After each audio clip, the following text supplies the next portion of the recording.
boa tarde, bom dia, boa noite para todos. Mais uma vez estamos aqui, presente aqui do nosso grande amigo aqui, Erivanaldo, mais conhecido como Bebé. Eu quero aqui, de antemão, agradecer a todos que vão nos ver nas próximas edições que vamos colocar. E parabenizar a todos os inscritos que estão no canal acompanhando, né? Antes de começarmos aqui essa indagação, essa entrevista com o nosso irmão Bebé, eu quero aqui dizer que se inscrevam, né? Toque lá no sino, compartilhem esse trabalho tão maravilhoso que nós fazemos aqui, que é o Texto dos Homens, né? Nós trabalhamos aqui, graças a Deus, aqui, uma bênção de Deus, é um canal católico, para que vocês possam compartilhar e viver esse momento e aprender cada dia mais o que os irmãos têm a passar para vocês. De antemão, nós vamos aqui falar de um santo padre aqui, o Padre Pio. Eu estou aqui falando o nome dele, viu? Porque eu quero falar para os irmãos que aqueles, né, que acham que a gente adora as imagens, né? Isso aqui foi um santo, é um santo. Então, acham que a gente fica adorando os santos, adorando as imagens? Não, a gente simplesmente acompanha, venera o que eles fazem, né? Os trabalhos bonitos que eles fizeram no passado. Então, digo aos irmãos, não generalizando, né? Porque nesse canal nós temos muitos irmãos evangélicos que são inscritos, né? E dizer para todos que esqueçam, isso aí é coisa dos nossos avós, do passado. Não tentem resgatar aquele passado, não. Porque a Igreja Católica, nós católicos, nós não adoramos os santos. Adorar somente a Jesus, nosso Deus. Nós veneramos o que eles fazem, o que eles fizeram no passado. Isso aí a gente não pode deixar de esquecer e nem comentar, e nem deixar de passar para vocês o que vai ser passado aqui, um momento muito lindo, muito bonito e muito importante agora nesse momento. Eu quero aqui agradecer, Bebé, a você, viu, por estar aqui conosco nessa tarde aqui, né? Dizer a você e falar para os pessoal que estão nos canais aí do canal Texto dos Homens, se apresentar para o pessoal, por favor. Boa tarde, bom dia, boa noite, você que está nos assistindo nesse momento. Meu nome é Erivanaldo Fernandes de Oliveira, sou casado, tenho 3 filhos, sou formado em administração, pós-graduado em Sistema de Gestão Integrado, SGI, e é uma honra, meus irmãos, estar aqui para falar sobre, como você comentou no início, a vida de um santo. Como você sempre comentou aí, não adoramos a imagem, mas buscamos fazer pelo menos 10%, 1%, sei lá quanto seja, de tudo que foi a vida de cada santo, né? E vamos falar hoje de um santo extraordinário, que viveu no nosso século, né? Que é Padre Pio. Nós vamos trabalhar justamente isso daí. E desde já agradecer a vocês também que estão nos assistindo nesse momento. Dizer que essa história, né, Bebé, eu vou chamar de Bebé, que você é mais conhecido que Bebé do que Erivanaldo. E é uma história que não é tão antiga, não é tão do passado assim, né? Não é muito antiga, né, essa história. Não, Padre Pio, ele nasceu em 1887, 25 de maio de 1887. E faleceu em 23 de setembro de 1968. Então, bem próximo, né? 1968. Próximo.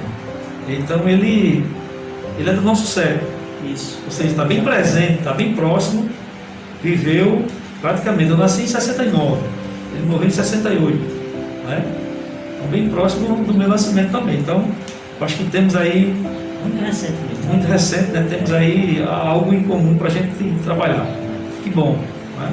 Bebé, nós temos aqui umas perguntas dos nossos inscritos do canal, e a gente sempre entra em contato com eles quando a gente passa, né? E eles fazem umas perguntas. Muitos, peço até perdão a todos, a muitos aí que pediram, foi umas 15 perguntas, né? Mas nós lançamos só 6. 6 perguntas porque, quem sabe para o futuro, né? Pode ter outra, né? Entendeu? Outro detalhe sobre o Padre Pio. Então temos umas perguntas aqui, viu? As que você não puder responder, a gente bota lá na descrição e você pode também, vocês podem se inscrever e está lá na descrição. Escreverem lá e na mensagem lá e perguntar algo que seja do interesse de vocês. Alguma dúvida que tiver, com certeza o nosso irmão Bebé vai responder para vocês. Tá certo? Então a primeira pergunta que tem aqui, bebê, é quem foi Padre Pio? E aí, como a gente já comentou no início, né? Padre Pio de Pietrelcina, ele nasceu em 1887, nasceu em Pietrelcina, né? Na Itália. Ele é filho de Gásio Forgione e Maria Giuseppa. Ele nasceu em 25 de maio, né? Foi batizado no dia seguinte, era frequentador assíduo das orações e da igreja, né? Aos 12 anos ele fez a primeira comunhão e a crisma, tudo junto, né? E desde o início, desde os 5 anos, que ele tem essa intimidade com Jesus e com Maria. Ele, desde os 5 anos que ele já se retirava em um local, né?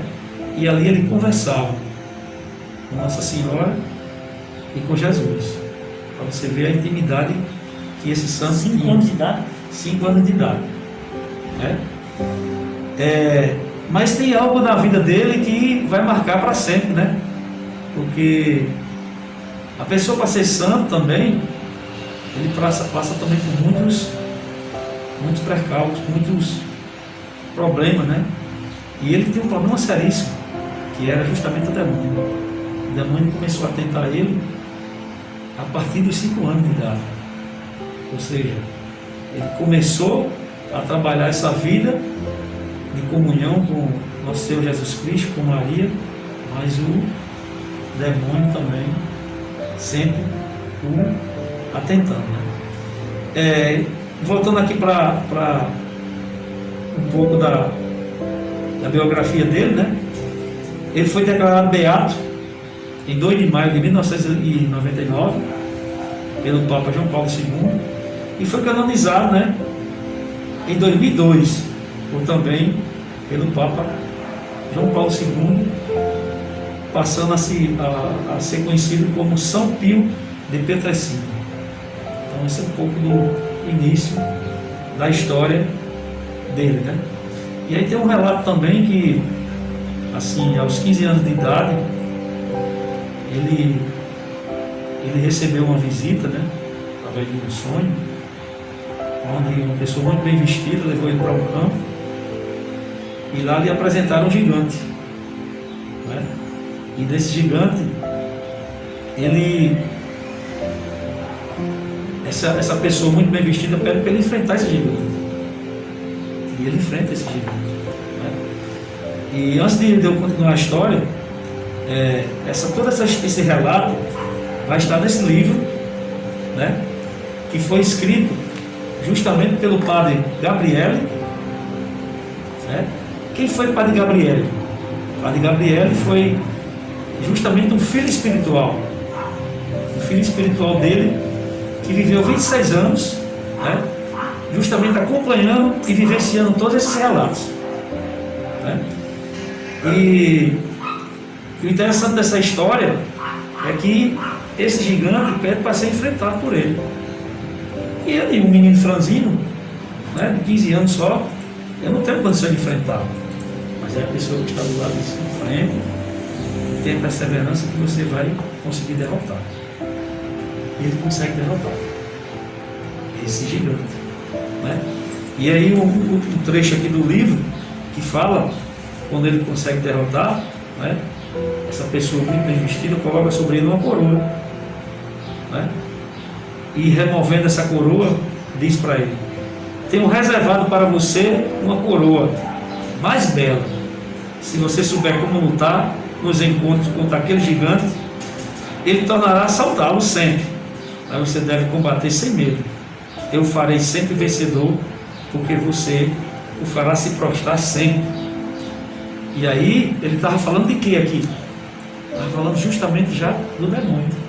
Mas esse combate que você está me falando aí, isso aí era realizado, isso era em sonhos, isso aí? No sonho dele. Tudo que estava acontecendo era no sonho dele.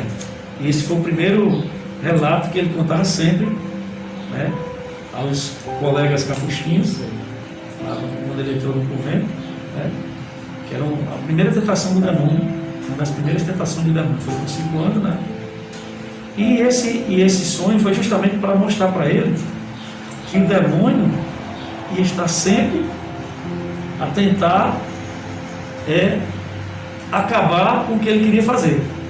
Mas como ele tinha muito apreço, ou seja, Jesus e Maria estavam sempre do lado dele, ele ia sempre vencer. É como se o demônio já soubesse que ele ia ser um grande, né? Que ia ser esse gigante. Né? Então esse gigante simboliza justamente esse demônio. Né? Então isso é um pouco do início da vida dele. Né? E aí, aos 16 anos, ele entra para o noviciado. Ele entra no convento, né? Aos 16 anos, em 6 de janeiro de 1903, na Ordem dos Frades Menores Capuchinhos, em Morcone, na Itália. Vestindo o hábito franciscano no dia 22 do mesmo mês e passando a chamar Frei Pio, que o nome dele é Francesco Fagione, mas após receber o hábito, ele passa a se chamar Frei Pio, né? E terminado o ano de noviciado, fez profissão dos votos simples e no dia 27 de janeiro de 1907, o dos votos solenes. Eu tenho umas perguntas para você. Tá. Chegou o momento, você pode dizer que eu tenho. Pronto. Mas eu posso perguntar aqui a você. E ele foi ordenado padre, né, em 10 de agosto de 1910, em Benevento, né? Ou seja, onde ele vivia com sua família. Né? Então, isso é um pouco do início da história do Santo Padre Pio. Ele já começou o sofrimento dele praticamente já novinho, né? Já novinho, né? Ali não tem como, ele já era direcionado para ele mesmo. Direcionado para ele mesmo. Interessante, né, que tem um filme também que conta a história dele. E no início ele estava assistindo a missa, né? E uma senhora trouxe o filho, que o filho estava como se tivesse em estado de coma. E ela pedindo pela intercessão de São Vicente, que era o padroeiro da época lá, onde ele estava, né? E ele começou a ver essa cena, ele ao lado dos pais, ele começou a ver a cena que a mulher deixou o filho no altar e saiu, né, para sentar nos bancos da igreja, porque ela esperava um milagre. E ele olha para a criança, e olha para Nosso Senhor Jesus Cristo, e olha para Nossa Senhora. Ou seja, ele já intercedia. E no mesmo instante, aquela criança, ela volta assim. E todo mundo grita: milagre, milagre. No silêncio, ele que intercedeu. No silêncio, ele que já intercedeu. Ou seja, ele devia ter o quê? De 6 para 8 anos. Né? Agora, tem uma pergunta aqui, né? A segunda pergunta que eu tenho aqui. Ele já nessa idade de 5 anos, 8 anos, 9 anos, assim, já passar por essa situação, né? Você mexe com o psicológico, mexe com a saúde dele, da pessoa, claro, né? Ele tem que estar em constante oração, tem que estar aí perseverando, até porque praticamente era uma criança, né? Então, como seria a saúde? Como era a saúde desse padre?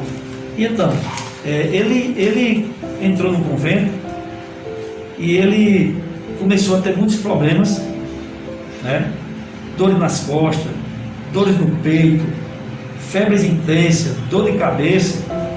E o interessante, Josimar, que as febres dele, termômetro, tem que ser um termômetro específico para poder medir a temperatura. Chegou a dar até 48,5, onde é que o ser humano consegue suportar uma febre de 48 graus e meio. É inexplicável.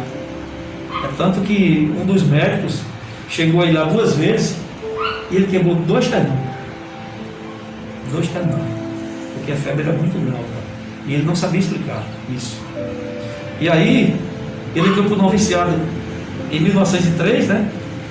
Até 1916, ele teve que ficar indo de convento a convento. Porque chegava no canto, piorava. Quando ele voltava para casa, aquelas doenças desapareciam. Como que inexplicavelmente. Voltava para o convento, começava de novo. Então ele passou pulando nesse meio tempo, né, em vários conventos. E tem um trecho que ele diz, conta no livro, né, que ele dizia, quando um negócio estava muito sério, ele dizia: este só Nossa Senhora. E Nossa Senhora, toda a vida, né, resolvia as paradas dele, né? Resolvia esses problemas que ele tinha, né? Mas ele tinha uma missão, e a missão dele era colher para si o sofrimento do povo. E ele, quando voltava para casa, aquelas dores passavam, né? Ele começava a justamente também resgatar aquelas pessoas. Começava a resgatar aquelas pessoas, né? E aí, percebendo a sua missão, né, recebe como confirmação de Cristo os sinais da paixão em seu próprio corpo. Ou seja, ele começou a sentir dores no peito, como eu falei, dor de cabeça, febres altíssimas. E os médicos iam lá e não sabiam explicar Então, no caso, tanta dor. Recortando já até, então seria, no caso do que seria essa terceira pergunta, que eram os estigmas dele. Isso. E aí ele, após a sua ordenação, em 10 de agosto de 1910, ele já recebe os estigmas invisíveis. Ou seja, mas antes de falar em estigmas, o que são os estigmas, né? Os estigmas são marcas manifestadas fisicamente, tradicionalmente são reputadas com origem espiritual. Os estigmas são feridas que aparecem no corpo, que se assemelham às feridas de Jesus Cristo, ou seja, nas mãos, nos pés e no tórax. Até as dores, né? Até as dores também, né? Até as dores. E após a ordenação dele, ele começa a receber esses sinais invisíveis, né, que duram até 1918. E aí, em 1918, ele rezando de frente para Cristo, ele vê o Cristo descer lágrimas e começa a aparecer na mão dele os sinais da paixão, aquelas feridas. E no primeiro momento ele fica atordoado, porque ele não quer que ninguém veja. Ele não quer que ninguém veja aquilo, né? Mas ele chamou o diretor espiritual dele. Não, isso é coisa divina. Nós temos que divulgar, né? E aí começa toda uma batalha dele, porque além das tentações do demônio, ele tinha também essas dores. Imagine só, você com a ferida em cada mão, era dificuldade para ele comer, pegar uma colher, era dificuldade para ele escrever, porque doía, era dificuldade para ele andar, porque os pés também tinham, né? E se ele fosse trocar de roupa, a mesma coisa também. Ele tinha dificuldade para tudo isso, até tanto que para trocar seu hábito, ele tinha que pedir ajuda de alguém, porque a dor é intensa, né? E o interessante dos estigmas, que ele foi o único sacerdote a receber os estigmas de Cristo. Muitos santos, e a história, né? Depois nós podemos posteriormente falar sobre outros santos, né? Mas o relato de hoje é Padre Pio, né? E ele recebeu esses estigmas que eram os mesmos estigmas também de São Francisco de Assis. E ele se assemelhava muito a São Francisco de Assis em sua santidade. E o interessante disso é que ele recebe os estigmas numa sexta-feira, 20 de setembro de 1918. Passa 50 anos sofrendo com esses estigmas e desaparece no dia 20 de setembro de 1968, também numa sexta-feira. Coisa muito interessante, né? Mas veja só, 50 anos de muito sofrimento. 50 anos de muito sofrimento. Né? A fé dele, né? Saber que aquilo que está acontecendo é obra de Jesus, né? Obra de Jesus, né? Agora imagine como seriam as críticas das pessoas, né? Isso que eu vou falar agora, né? Justamente. Então foram vários médicos examinar Eles veem, né? Vê aquilo ali, aquilo que está acontecendo e às vezes até não acreditam, né? Foram vários médicos examinar, mas antes de examinar, eu quero relatar aqui uma coisa que tem aqui no livro, que é super interessante. O que é que a igreja, ela considera como estigma? Tem 5 pontos que ela considera como estigma. O primeiro, o estigma deve ser verdadeiro e adequado à ferida. Importantes modificações do tecido e localizado onde eram as feridas de Cristo. Ou seja, o dele, no primeiro item tinha as mesmas características, né? Aproximadamente, tratando-se de ferida mística, não importa se até o detalhe secundário respeita a verdadeira histórica como uma crença. O segundo, deve aparecer instantaneamente, em geral, caso a dor aguda, no dia que recorda a paixão do nosso Senhor Jesus Cristo. Ou seja, a ferida dele toda sexta-feira, Tem um significado, né? toda sexta-feira ela sangrava. E não era pouco, era muito. E doía. Ou seja, imitando, né, as dores de Jesus no Calvário. O terceiro, no verdadeiro estigma, a ausência de fatos supurativos. Nenhuma podridão, nenhum odor fede. Ou seja, o do Padre Pio, ele exalava perfume. Ele exalava perfume. Os médicos examinavam e não via. Porque quando você tem uma ferida, ao redor da ferida, sendo grande, fica dolorido, né? Tem aqueles hematomas, aquelas coisas. A dele não. Jorrava sangue, mas ao contrário de uma ferida normal, que fede, exalava perfume.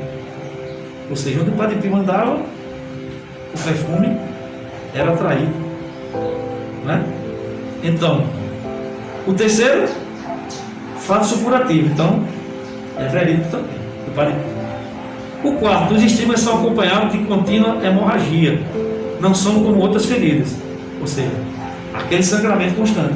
É tanto que o médico da época relatou que a quantidade de sangue que jorrava daquelas feridas não era normal para o ser humano, porque a quantidade de sangue que jorrava, ele podia morrer com tanto sangue, perda de muito sangue. E o quinto, os estigmas permanecem inalterados, imunes a todo tratamento médico, não se altera por remédio terapêutico. Ele era assim. Mas teve um médico que quis, né, achar que aquilo não era obra divina. E aí fala aqui, né, o pobre professor Bergani, que de boa vontade, com empenho, a todo custo tentou demonstrar que se tratava de um acontecimento humanamente explicável e passageiro. Ou seja, ele tentou driblar, dizer para a humanidade que aquilo se tratava de um charlatanismo, né? E submeteu o Padre Pio a um tratamento de cicatrização por 8 dias. E aí, sob vigilância de 4 freis, que deveriam estar todo o tempo, alternadamente, para vigiar a atadura, para ver se não tinha nada de humano ali, né? No final do tratamento, o famoso professor sentia-se seguro da cicatrização, depois de 8 dias. Só que aconteceu o contrário. Como relata aqui o padre Gabriel, que era um dos seus, como a gente já relatou no início, era um dos seus filhos espirituais, né? Quando foram observar, definitivamente, ao final de 8 dias, as feridas estavam ainda mais abertas e sangrentas. Ou seja, as pessoas tentam explicar o inexplicável. Inexplicável, Tenta explicar o inexplicável. Insiste em dizer que aquilo é algo humano. E não é algo humano, né? Foram as 5 chagas realmente de Cristo. Ele viveu durante 50 anos. E voltando repetindo, né? Apareceu numa sexta-feira, 20 de setembro de 1918, e sumiu também numa sexta-feira, 20 de setembro de 1968. Tem uma explicação para isso, né? Com certeza deve ter, né? Jesus, tem como... Só Jesus. Posso partir para outra pergunta? Pode partir. Ele aqui, a gente perguntar porque sempre que ele tinha um dom, né? No caso do cinema milagroso, nós falamos essa que você falou, foi o cinema milagroso? Não? Isso. Ou seja, ele tinha vários e vários sinais milagrosos, que eu posso destacar aqui, eram vários, mas eu vou destacar para vocês aqui 3. É o poder da bilocação. O que é a bilocação?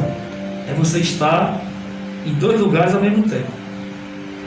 Ou seja, Padre Pio, ele nunca saiu do convento, a não ser para se alistar no exército, porque ele foi se alistar no exército, só que a saúde dele era tão debilitada que ele foi dispensado, porque em 1918 foi, né? Foi a Primeira Guerra Mundial, 18, 19, né? E a saúde dele era tão debilitada que o exame lá para entrar no exército, não tem condições desse rapaz ficar aqui não, né?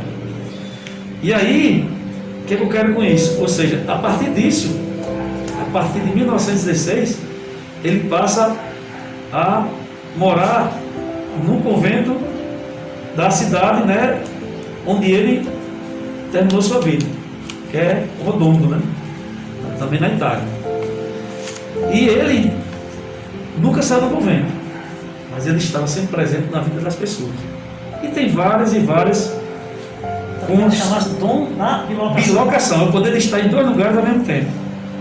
Entre tantos relatos da bilocação, há o contato do Dom Luigi Orione, também proclamado recentemente santo. Santo Orione contou que em 1925, sendo um dos tantos devotos de Santa Teresa de Lésia, encontrava na Praça de São Pedro para celebrações em honra da mística francesa, quando apareceu inesperadamente em sua frente na Basílica de São Pedro. Todavia, segundo o relato de muitas pessoas, Pio nunca saiu do convento, onde viveu de 1918 até a sua morte. Então esse era o dom da bilocação. Ele podia estar em 2 lugares ao mesmo tempo. E o interessante é que no filme dele também tem uma parte que eu acho extraordinária. Tem um monsenhor, Macari, que esse monsenhor ele persegue ele a vida inteira. Persegue ele. E já próximo dele morrer, ele querendo que Padre Pio diga para todo mundo que aquilo ali não passa de uma coisa criada por ele, ou seja, uma pessoa da igreja, veja só, um monsenhor da igreja, né? Querendo que ele conte para todo mundo que aquilo não passa de uma farsa, aquilo que ele está fazendo, e Padre Pio simplesmente pede para ele que ele quer se confessar com ele, e pede que ele dê a absolvição dele. Só que o Padre Macari, o monsenhor Macari, diz na cara dele que não acreditava nele. Mas aí o Padre Pio diz para ele: mas você não pode negar uma confissão como ele. E aí começa aquela discussão. E aí Padre Pio começa a contar a vida dele, né? Como era que acontecia as coisas, e ele sem acreditar. Até o momento em que ele se recusa, né, a querer dar a absolvição dele, e ele diz: mas você não quer me dar a absolvição? Não sei por quê. Porque você até hoje não esquece aquele rapaz. Ele disse: que rapaz? Aí ele conta a história. Que o padre, ele vivia numa igrejinha lá, e na guerra, um soldado vinha, fugindo dos inimigos, e encontra a igreja aberta. E ele corre para a igreja. Quando o padre vê que o soldado vem chegando, ele fecha a porta. E o soldado começa a bater na porta: quero entrar porque eu vou morrer. Ele só escuta o tiro. E ele ficou com aquilo na mente. E nesse momento, ele vê o verdadeiro carisma da bilocação de Padre Pio, e ele se converte. Uma coisa muito extraordinária. Uma coisa muito extraordinária. Coisas que aconteceu muito antes dele começar a perseguir o padre. Ou seja, o padre já conhecia ele, e ele se ajoelha aos pés do Padre Pio, pedindo perdão: me perdoe. E o Padre Pio disse: não, mas eu e Deus já lhe perdoamos, agora eu preciso da sua absolvição. Ou seja, veja a humildade de um santo para um cara que perseguiu ele a vida inteira. Para ele acreditar, ele teve que falar. Para ele acreditar, ele teve que falar O que aconteceu no passado para poder conseguir. O Padre Pio esteve lá. E teve outro momento também em que o Padre Pio, ele não quis dar, o senhor Macari não quis dar a absolvição de um jovem. O Padre Pio, ao ele sair do confessionário, o Padre Pio estava do lado dele. Dei a absolvição. Ele olhava para um lado, olhava para o outro, mas não vi ninguém. Só que o Padre Pio já estava lá, intercedendo por ele. Já estava trabalhando nisso. Dei a absolvição do jovem. Dei a absolvição do jovem. De tanto o Padre Pio insistir, ele voltou lá e deu a absolvição do jovem. Mas até então ele não sabia que tinha sido tão, só escutava a voz. E nesse dia, ele soube de tudo isso. Né? Saiu na bilocação. Da bilocação. Né? E tem outro relato também aqui, né, que uma das filhas espirituais de Padre Pio, certa vez contou, que durante a noite ela estava rezando com seu irmão, e seu irmão simplesmente adormeceu.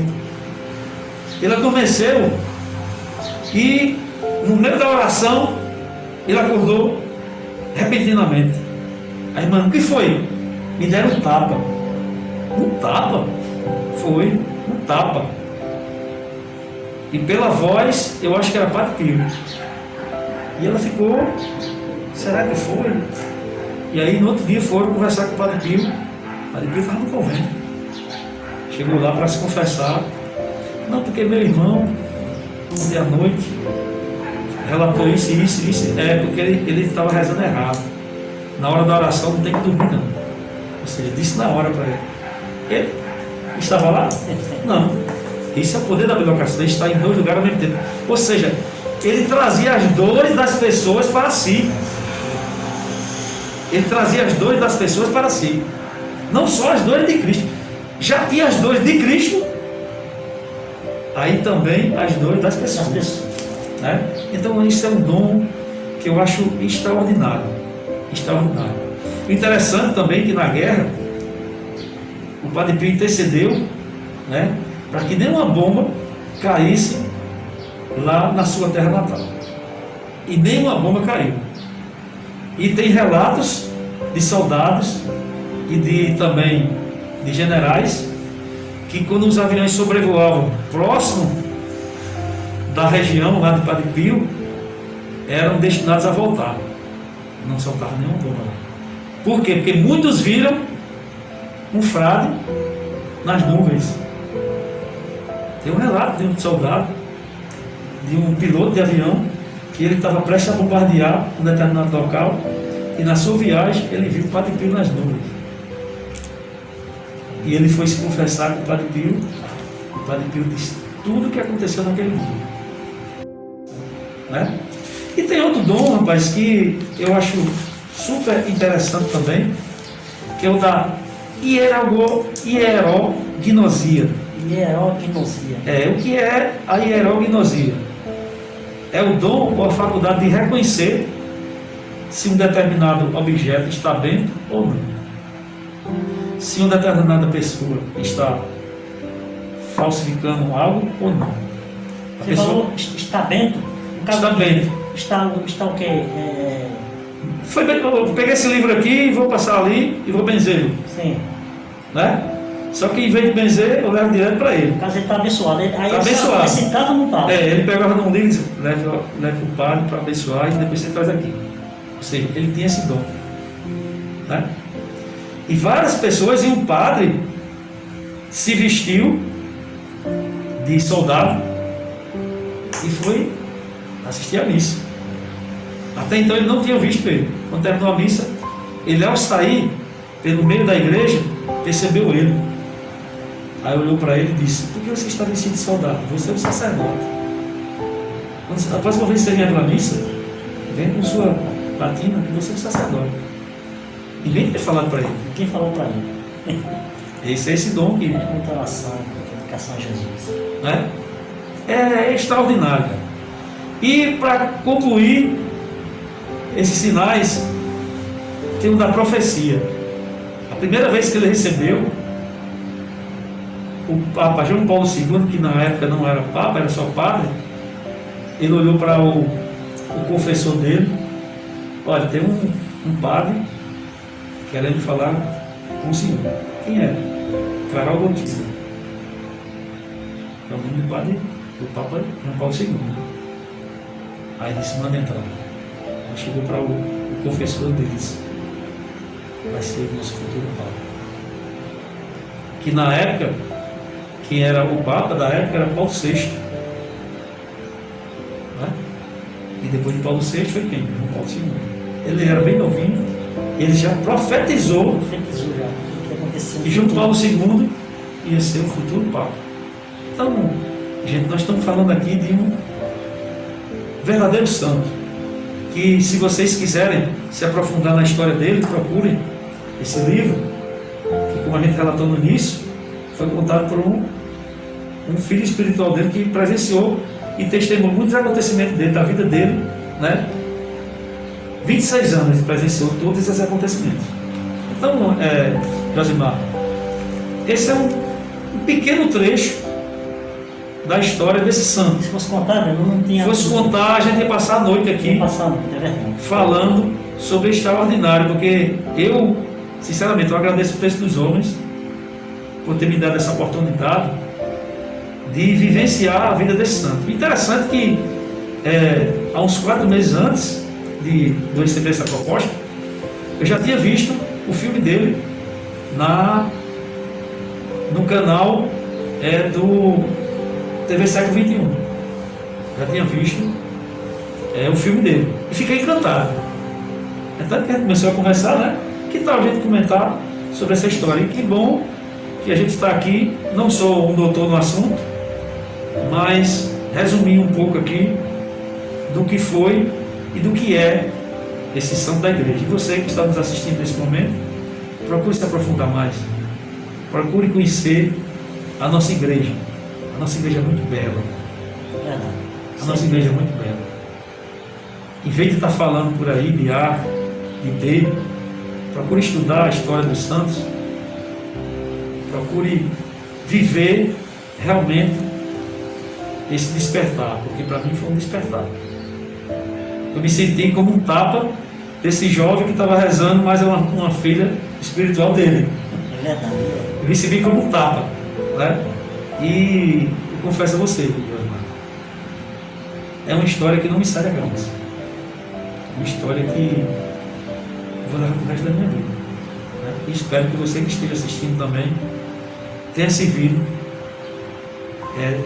de argumento para que você possa se aprofundar. Isso, exatamente. Nos documentos da igreja e na história dos santos.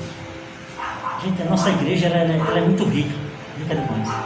Então, meus irmãos, aqui mais uma vez eu queria aqui agradecer a você, meu irmão, que você faz parte da família, né? Pessoas praticamente não, há muito tempo. Você já está no sangue isso aí. Está no sangue. É verdade, E agradecer mais uma vez a você por ter aceitado, né? Porque não é fácil, você teve que ler, teve que entender, mas que você já conhecia, apesar de você ter já aquele prazer de ter o conhecimento, de querer saber mais, como você falou, uma história muito linda, e você se aprofundou mais ainda e passou para a gente, né?